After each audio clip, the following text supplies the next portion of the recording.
Mari Bapak Ibu kita melanjutkan pembacaan firman Tuhan dari kitab Keluaran 2 ayat 1 sampai 22. Demikian firman Tuhan. Seorang laki-laki dari keluarga Lewi kawin dengan seorang perempuan Lewi. Lalu mengandunglah ia dan melahirkan seorang anak laki-laki. Ketika dilihatnya bahwa anak itu cantik, disembunyikannya 3 bulan lamanya. Tetapi ia tidak dapat menyembunyikannya lebih lama lagi. Sebab itu, diambilnya sebuah peti pandan, dipakalnya dengan gala-gala dan ter, diletakkannya bayi itu di dalamnya, dan ditaruhnya peti itu di tengah-tengah teberau di tepi Sungai Nil. Kakaknya perempuan berdiri di tempat yang agak jauh untuk melihat apakah yang akan terjadi dengan dia. Maka datanglah putri Firaun untuk mandi di Sungai Nil, sedang dayang-dayangnya berjalan-jalan di tepi Sungai Nil. Lalu terlihatlah olehnya peti yang di tengah-tengah teberau itu. Maka disuruhnya hambanya perempuan untuk mengambilnya. Ketika dibukanya, dilihatnya bayi itu, dan tampaklah anak itu menangis, sehingga belas kasihanlah ia kepadanya, dan berkata, "Tentulah ini bayi orang Ibrani."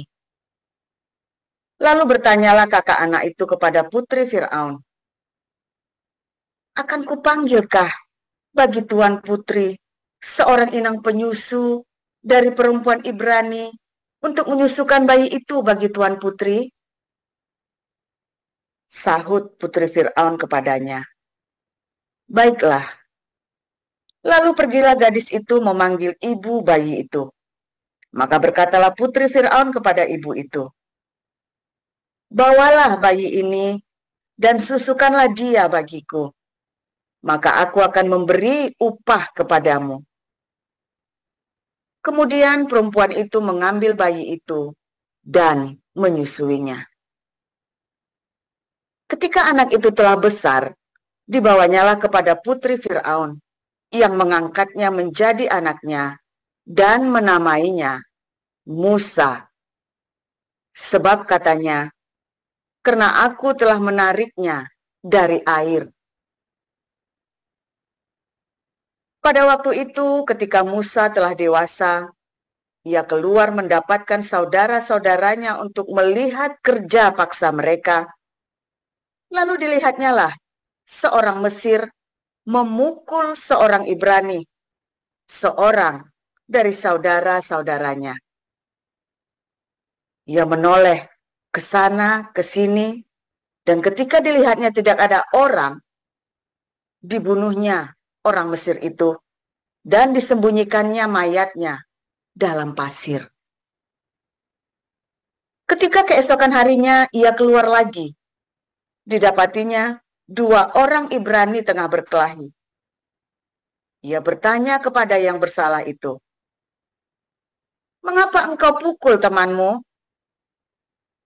Tetapi jawabnya, "Siapakah yang mengangkat engkau menjadi pemimpin dan hakim atas kami? Apakah engkau bermaksud membunuh aku, sama seperti engkau telah membunuh orang Mesir itu?" Musa menjadi takut, sebab pikirnya, tentulah perkara itu telah ketahuan. Ketika Firaun mendengar tentang perkara itu, dicarinya ikhtiar untuk membunuh Musa. Tetapi Musa melarikan diri dari hadapan Firaun dan tiba di tanah Midian. Lalu ia duduk-duduk di tepi sebuah sumur. Adapun imam di Midian itu mempunyai 7 anak perempuan. Mereka datang menimba air dan mengisi palungan-palungan untuk memberi minum kambing domba ayahnya. Maka datanglah gembala-gembala yang mengusir mereka. Lalu Musa bangkit menolong mereka dan memberi minum kambing domba mereka. Ketika mereka sampai kepada Rehuel, ayah mereka, berkatalah ia, "Mengapa selekas itu kamu pulang hari ini?" Jawab mereka, "Seorang Mesir menolong kami terhadap gembala-gembala. Bahkan ia menimba air banyak-banyak untuk kami dan memberi minum kambing domba." Ia berkata kepada anak-anaknya, "Di manakah ia? Mengapakah kamu tinggalkan orang itu? Panggillah dia makan." Musa bersedia tinggal di rumah itu. Lalu diberikan Rehuel Zipora, anaknya, kepada Musa. Perempuan itu melahirkan seorang anak laki-laki. Maka Musa menamainya Gersom. Sebab katanya, "Aku telah menjadi seorang pendatang di negeri asing." Lama sesudah itu, matilah Raja Mesir. Tetapi orang Israel masih mengeluh karena perbudakan, dan mereka berseru-seru sehingga teriak mereka minta tolong karena perbudakan itu sampai kepada Allah. Allah mendengar mereka mengerang. Lalu ia mengingat kepada perjanjiannya dengan Abraham, Ishak, dan Yakub. Maka Allah melihat orang Israel itu, dan Allah memperhatikan mereka. Demikian. Ya, terima kasih Bu Merliana.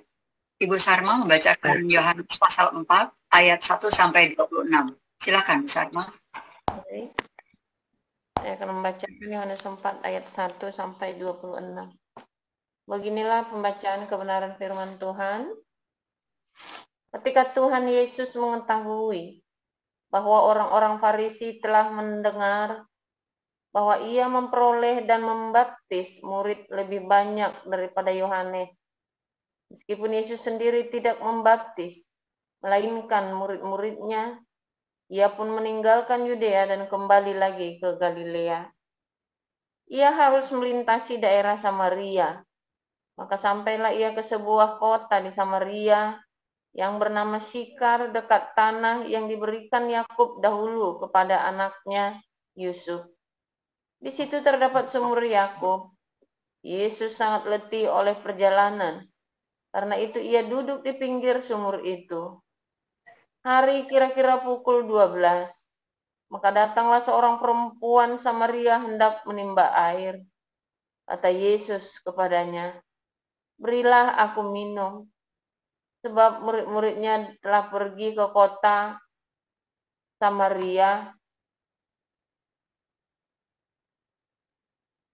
Sebab murid-muridnya telah pergi ke kota membeli makanan. Maka kata perempuan Samaria itu kepadanya, "Masakan engkau, seorang Yahudi, minta minum kepadaku, seorang Samaria?" Sebab orang Yahudi tidak bergaul dengan orang Samaria. Jawab Yesus kepadanya, "Jikalau engkau tahu tentang karunia Allah dan siapakah dia yang berkata kepadamu, 'Berilah aku minum,' niscaya engkau telah meminta kepadanya, dan ia telah memberikan kepadamu air hidup." Kata perempuan itu kepadanya, "Tuhan, engkau tidak punya timba dan sumur ini amat dalam. Dari manakah engkau memperoleh air hidup itu? Adakah engkau lebih besar daripada bapa kami Yakub, yang memberikan sumur ini kepada kami, dan yang telah minum sendiri dari dalamnya, ia serta anak-anaknya dan ternaknya?"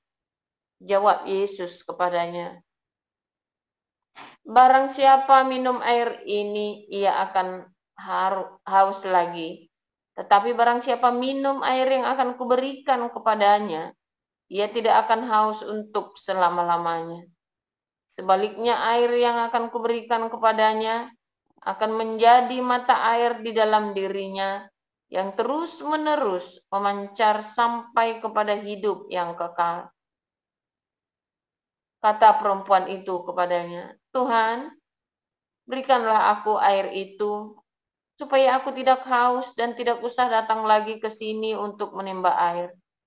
Kata Yesus kepadanya, "Pergilah, panggillah suamimu dan datang ke sini." Kata perempuan itu, "Aku tidak mempunyai suami." Kata Yesus kepadanya, "Tepat katamu bahwa engkau tidak mempunyai suami, sebab engkau sudah mempunyai 5 suami dan yang ada sekarang padamu bukanlah suamimu. Dalam hal ini engkau berkata benar." Kata perempuan itu kepadanya, "Tuhan, nyata sekarang kepadaku bahwa engkau seorang nabi. Nenek moyang kami menyembah di atas gunung ini, tetapi kamu katakan bahwa Yerusalemlah tempat orang menyembah." Kata Yesus kepadanya, "Percayalah kepadaku, hai perempuan, saatnya akan tiba bahwa kamu akan menyembah Bapa, bukan di gunung ini dan bukan juga di Yerusalem. Kamu menyembah apa yang tidak kamu kenal, kami menyembah apa yang kami kenal, sebab keselamatan datang dari bangsa Yahudi. Tetapi saatnya akan datang dan sudah tiba sekarang, bahwa penyembah-penyembah benar akan menyembah Bapa dalam roh dan kebenaran, sebab Bapa menghendaki penyembah-penyembah demikian. Allah itu roh, dan barang siapa menyembah Dia harus menyembahnya dalam roh dan kebenaran." Jawab perempuan itu kepadanya, "Aku tahu bahwa Mesias akan datang, yang disebut juga Kristus. Apabila Ia datang, Ia akan memberitakan segala sesuatu kepada kami." Kata Yesus kepadanya, "Akulah Dia yang sedang berkata-kata dengan engkau." Ya, terima kasih Bu Sarma. Silakan dilanjutkan, Tejo. Terima kasih Bu Cinta.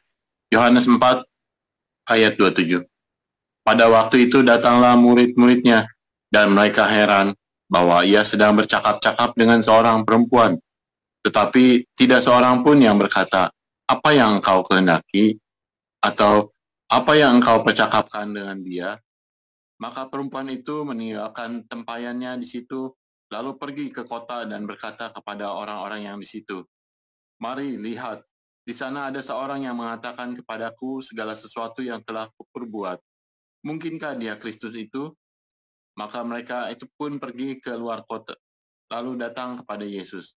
Sementara itu murid-muridnya mengajak dia, katanya, "Rabi, makanlah." Akan tetapi ia berkata kepada mereka, "Padaku ada makanan yang tidak kamu kenal."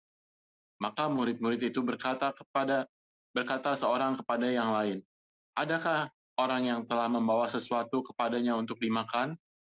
Kata Yesus kepada mereka, "Makananku ialah melakukan kehendak Dia yang mengutus aku dan menyelesaikan pekerjaannya. Bukankah kamu mengatakan 4 bulan lagi tibalah musim menuai? Tetapi aku berkata kepadamu, lihatlah sekelilingmu dan pandanglah ladang-ladang yang sudah menguning dan matang untuk dituai. Sekarang juga penuai telah menerima upahnya, dan ia mengumpulkan buah untuk hidup yang kekal.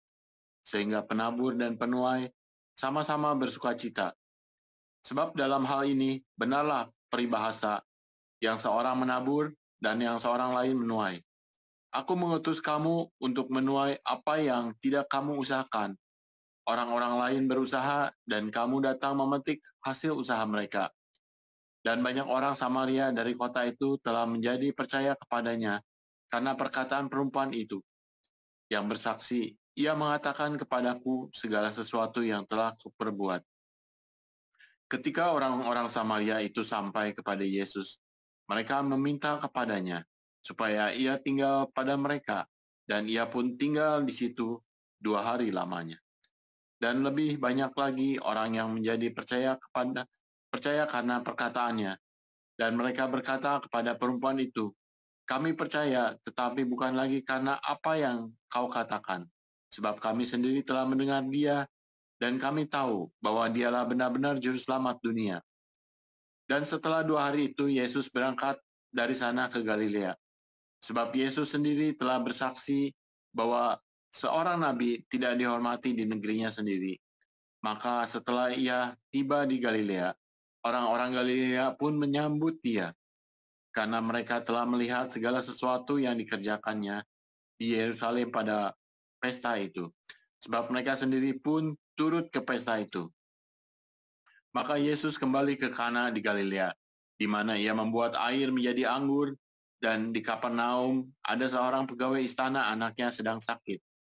Ketika ia mendengar bahwa Yesus telah datang dari Yudea ke Galilea, pergilah ia kepadanya, lalu meminta supaya ia datang dan menyembuhkan anaknya, sebab anaknya itu hampir mati. Maka kata Yesus kepadanya, "Jika kamu tidak melihat tanda dan mujizat, kamu tidak percaya." Pegawai istana itu berkata kepadanya, "Tuhan, datanglah sebelum anakku mati." Kata Yesus kepadanya, "Pergilah, anakmu hidup."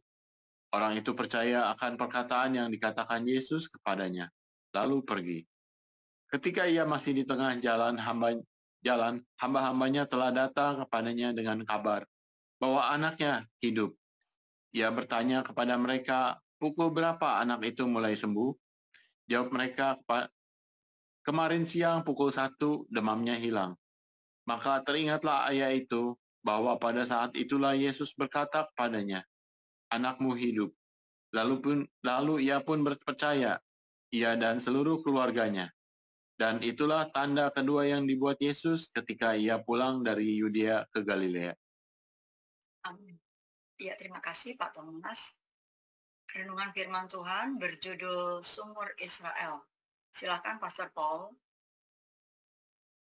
Firman Tuhan selalu baru setiap hari bagi kita semua yang menanti-nantikan Tuhan dengan hati yang penuh dengan pengharapan, saudara ya. Pengharapannya harus benar. Kalau pengharapanmu tidak benar, maka sia-sialah semuanya. Penting tuh ya, masalah pengharapan itu beneran ya. Saudara, setiap hari kita belajar ya, sini ya, setiap hari kita belajar bagaimana saudara bisa komunitas ini bermanfaat bagi pertumbuhan rohanimu, saudara ya. Tetapi jangan manfaatkan komunitas ini untuk pertumbuhan ekonomimu, saudara ya. Jangan manfaatkan komunitas ini untuk mencari keuntungan pribadi. Serius, saudara. Kamu akan kecewa, kamu akan terlontar, kamu akan terlempar. Dan bagus kalau nggak terlibas. Terlibas, benar saudara ya. Karena ini adalah sebuah revive, sebuah movement, sebuah revive, sebuah kebangunan.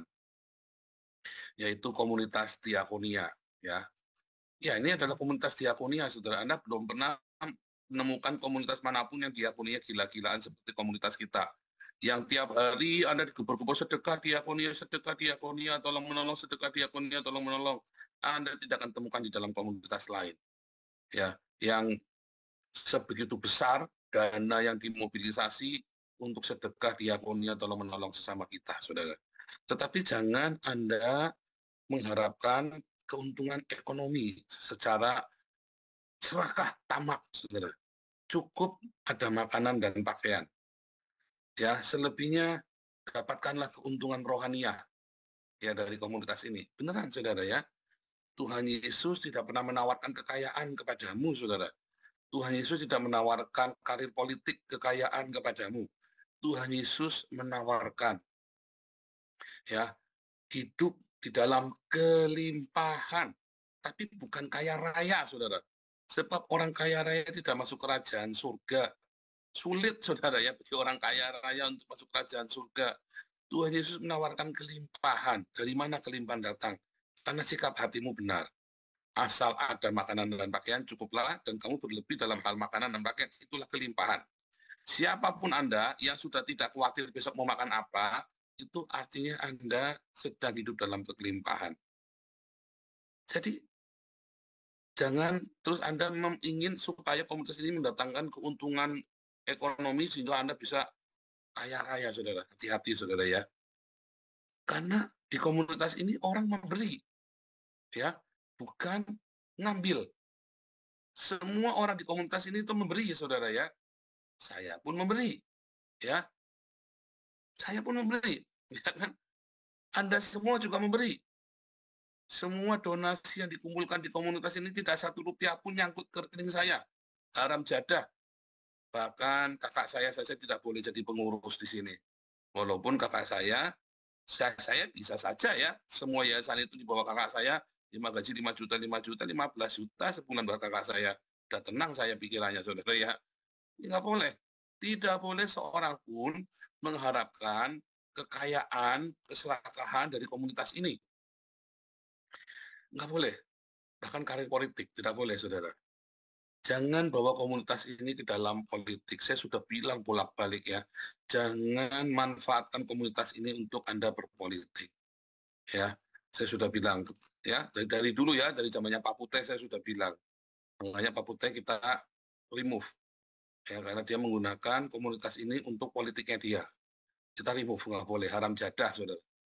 Itu yang terjadi dengan Anania Safira kan, menggunakan komunitas Kudus itu untuk politiknya dia kan, untuk dia cari nama kan. Apa coba motifnya Anania Safira coba menjual ladangnya, lalu uangnya separuh dikasihin, yang separuh ditahan.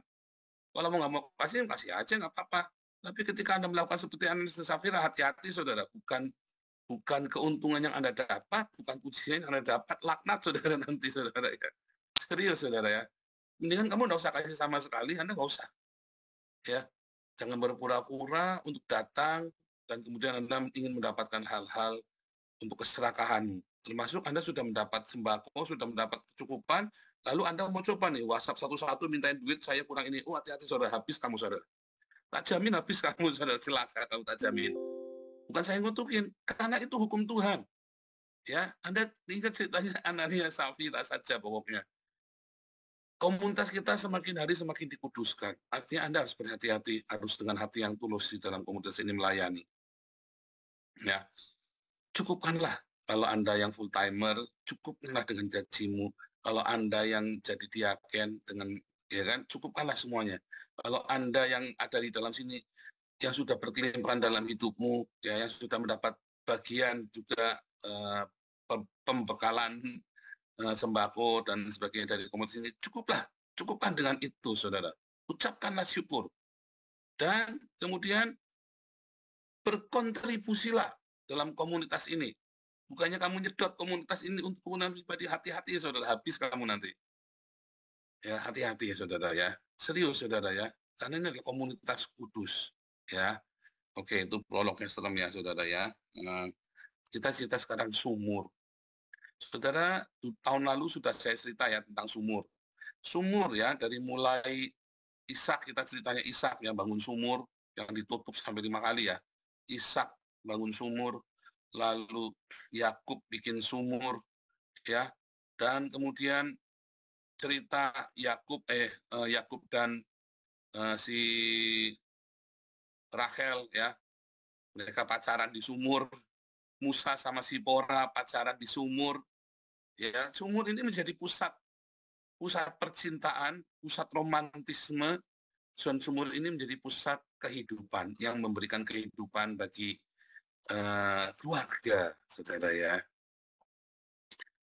Pertama kan selalu sebelum berkeluarga selalu ada romantisme, Musa dengan Sipora, Yakub dengan Rachel, ya kan? Itu kan terjadi romantisme. Kemudian ada pembangunan sumur, bikin sumur untuk memberi minum seluruh anggota keluarganya, saudara ya. Dan kemudian ada sumur-sumur yang lain, ada banyak sekali sumur disebut ya. Sumur di mana mereka bisa mengikat sumpah Berseba, ya kan, antara Abraham dengan Abimelek kan saling bersumpah-sumpah kan. Mereka mengikat sumpah di sumur, saudara, sebagai saksinya, ya. Tempat di mana sumur itu memberikan berkat dan perjanjian, ya. Sumur ini disebut juga di dalam perjanjian baru, yaitu di dalam kisah Yesus dengan perempuan Samaria.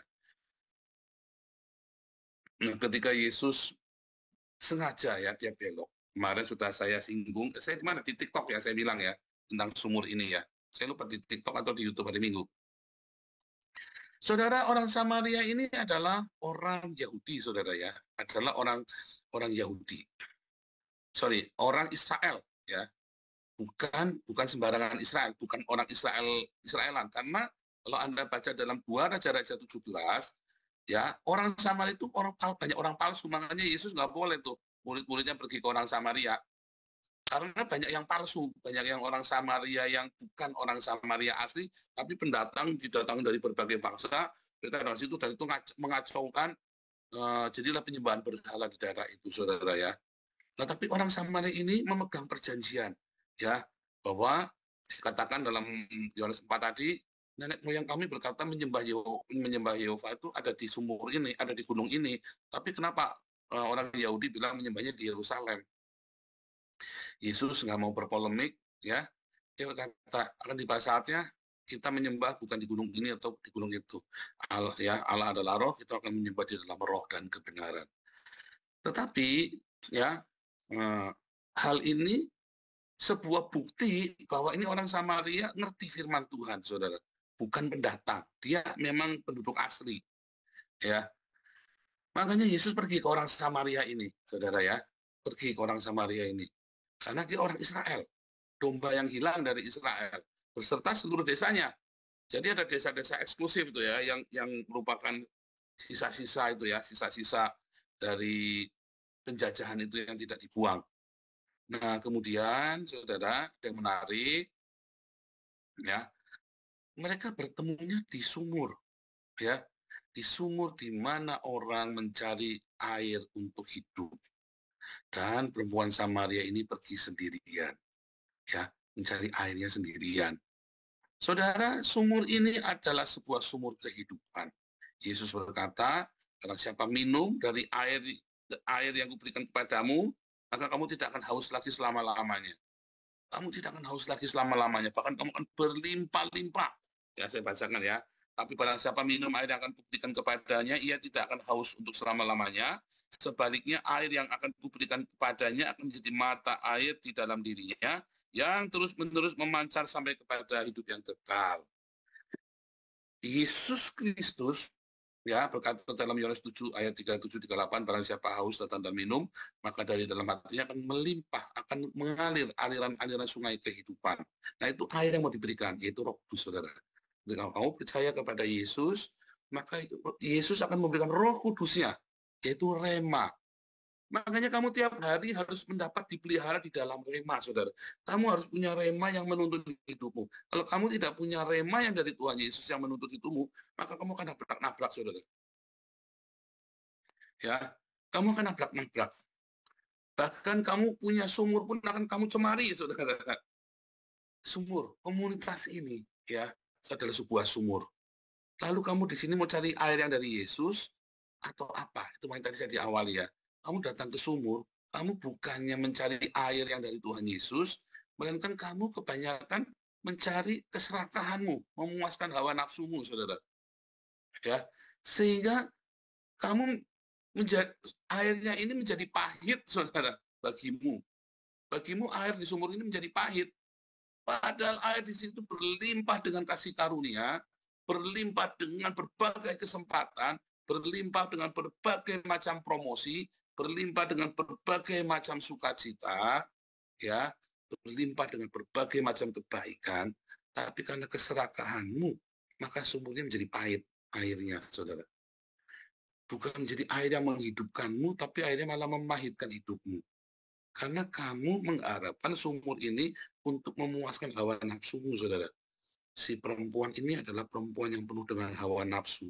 Dia datang, punya suami, suaminya nggak jelas, saking dia sering gonta-ganti suami, ini perempuan, kita sudah tahu ini perempuan nggak baik, penuh dengan selalu haus. Anda kalau tengah malam, ya kalau Anda masih jomblo, tengah malam haus itu, biasanya karena libidonya naik, saudara. Hawa nafsumu naik itu, ya kan? Ya, jangan ngomong enggak, saudara, kita semua kalau masih normal ngalami itu tiap malam itu kan. Tapi ini perempuan nggak pernah puas, nggak pernah terpuaskan hidupnya, Kenapa? Karena hidupnya dikuasai oleh hawa nafsunya dan dia datang ke sumur itu untuk memuaskan hawa nafsunya. Ya kan? Sebagai akibat dari pemuasan hawa nafsu dan ingin memuaskan hawa nafsunya. Dan dia harus pergi sendirian. Karena dia perempuan tidak baik, tidak ada perempuan-perempuan lain mau bersama dengan dia, saudara. Saudara, sumur ini komunitas ini menjadi komunitas yang pahit bagimu. Karena kamu mengharapkan keuntungan dari sini.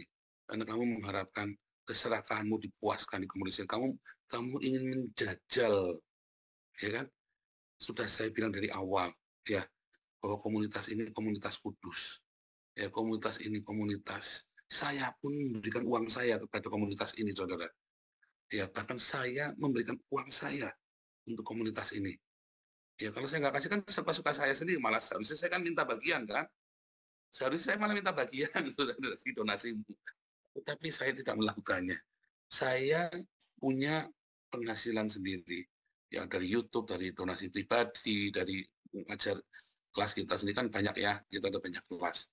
Itu pun 30% dari semuanya saya berikan kembali ke komunitas ini, saudara. Artinya saya juga tidak mau mengambil keuntungan dari komunitas ini.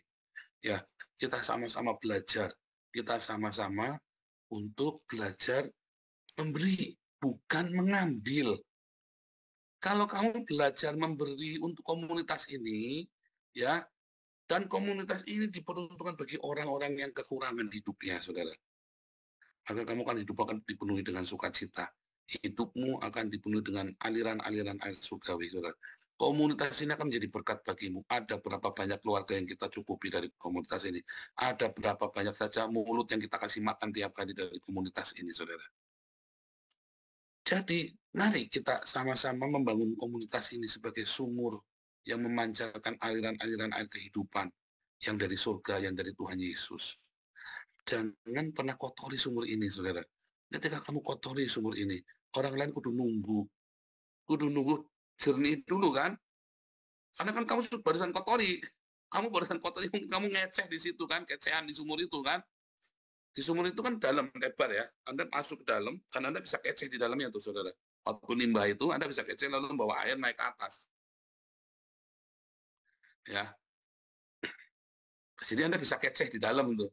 Nah, karena Anda kotori, entah bagus cuma kecehan, saudara. Anda kencing di situ, saudara, kurang ajar. Sehingga orang kudu nunggu sumur ini tenang. Ya kan? Supaya bisa diminum, kan? Supaya bisa diambil sama yang lainnya, kan? Kasihan nggak, saudara? Gara-gara kamu sumur ini kotor jadinya. Ya kan? Untung air di dalam sumur ini membual ya, saudara ya. Sehingga nggak pakai lama. Cuman keceh sebentar udah. Langsung kita ambil lagi, bisa lagi. Ya, untung air di dalam sumur ini, di dalam komunitas kita itu membual, melimpah. Kalau enggak, kita udah bubar, saudara, dari kemarin. Karena orang-orang kecehan semua, ya kan. Belajar kecehan, ada yang kencing, ada yang berak di sumur, saudara. Ngeri, saudara, ya. Anda nggak mikir, ya, bahwa orang-orang yang lain, ya, juga mau minum dari sumur ini, saudara, kan. Karena mereka benar-benar haus, bukan karena mereka ingin serakah. Karena mereka membutuhkan, bukan hanya jasmani, tapi yang rohani juga. Ya kan? Anda nggak mikir kalau orang-orang juga datang kemari bukan mau cari penghidupan ekonomi, saudara, tapi mereka ingin mendengar firman. Mereka bosan mendengarkan sumpah serapah, saudara ya. Mereka bosan mendengarkan caci makian, saudara ya. Mereka ingin mendengar firman. Mereka ingin supaya kita semua bertumbuh bersama, dikuatkan tiap hari, dikotbahin tiap hari, supaya yang lemah dikuatkan. Mereka lupa, saudara ya. Jadi, saudara, saya terus mengingatkan kepada kalian semua, ini adalah sumur, ya, komunitas kita adalah sebuah sumur. Jangan gunakan komunitas ini buat kecehan kamu, buat mainan, saudara ya. Jangan.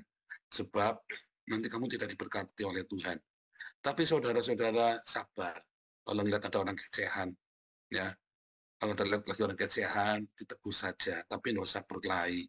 Nanti kalau kamu berkelahi di sumur, nanti sumurnya berdarah-darah, tambah kotor lagi, saudara. Makanya saya tidak pernah sekalipun ngomong yang jelek, saya diam. Itu apa? Saya nggak mau sumurnya tambah keruh, saudara ya. Biar sumur ini penuh dengan air yang membual bagi kita semua yang datang.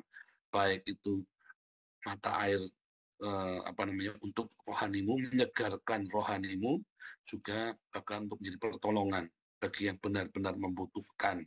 Ya, Tuhan Yesus kiranya memberikan rema ini kepadamu. Inilah komunitas kita tidak saling kenal satu sama lain, tapi komunitas ini yang tidak saling mengenal ini bisa menjadi tolong-menolong bagi orang tidak saling mengenal.